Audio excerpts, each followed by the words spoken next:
m'appelle la tortue et je commence à m'habituer.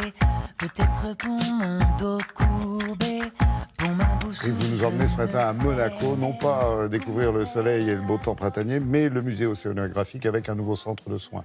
Effectivement, pour les tortues marines. Exactement, les tortues marines, ce sont des espèces absolument formidables. Elles sûr. ont quand même réussi à survivre à l'extinction des dinosaures. Elles sont apparues sur Terre bien avant les hommes. Et figurez-vous que malgré cette résistance extrêmement forte, eh bien aujourd'hui, elles sont plus que jamais menacées. On en trouve 7 espèces différentes sur l'ensemble des mers et des océans, 3 espèces en Méditerranée.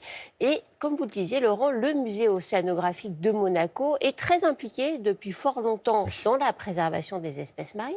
Et là, ils viennent de créer un centre de soins pour ces espèces marines. Il s'appelle le Centre monégasque de soins des espèces marines.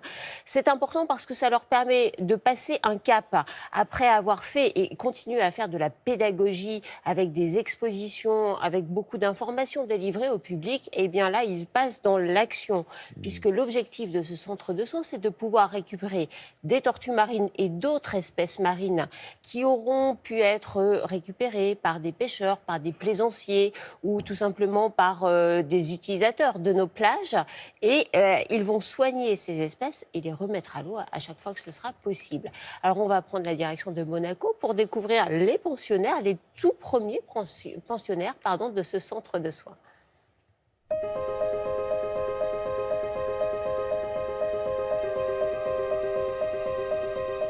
Il n'y a aujourd'hui plus que cette espèce de tortue dans les océans. Nous constatons que depuis 30, 40, 50 ans, leurs populations sont en train de diminuer. Grâce à son nouveau centre de soins, le musée océanographique de Monaco devient ainsi un acteur de terrain dans la préservation des espèces marines. Olivier nous fait découvrir l'une de ses premières pensionnaires. On va nourrir la tortue kawan qui est ici. En fait, c'est une des 3 espèces qu'on peut rencontrer en Méditerranée. Elle a quel âge celle-ci à peu près ? Alors celle-ci, elle a 8 ans, elle fait une 60aine de kilos. Et donc on la nourrit 2 fois par semaine. Elle a bon appétit. Les tortues, il faut faire attention parce que ça a un bec très puissant et très coupant. Une tortue kawan comme ça, plus mature, elle peut peser jusqu'à combien ? Alors des adultes, ça peut aller jusqu'à 150, 200 kilos sans problème. Elle défend quand même ça. Oui, elle défend son bout de gras. Je vous laisse essayer ? Ouais. En plus de ce bassin de réhabilitation, le centre de soins est aussi doté d'une infirmerie où l'on découvre une autre rescapée. Elle a un problème en fait, c'est qu'elle flotte dans le bassin. Et donc avec les vétérinaires là, on pense qu'elle a un problème au niveau des voies respiratoires.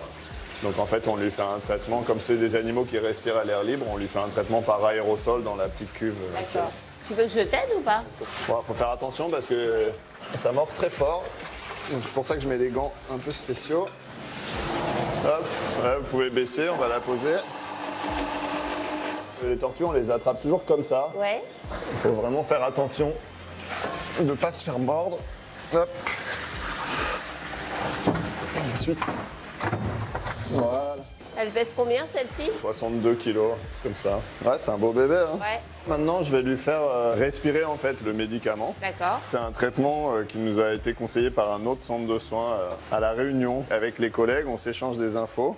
Les tortues que vous récupérez dans les centres de soins, elles souffrent de quel type de pathologie généralement ? En général, elles ont soit été percutées par un bateau, donc elles ont des traces d'hélice, ou elles ont des membres abîmés par les bateaux. Ça peut être de l'ingestion de débris ou de plastique. Donc ça provoque en fait une obstruction du système digestif qui fait qu'elles n'arrivent plus à s'alimenter et qu'elles finissent par s'affaiblir.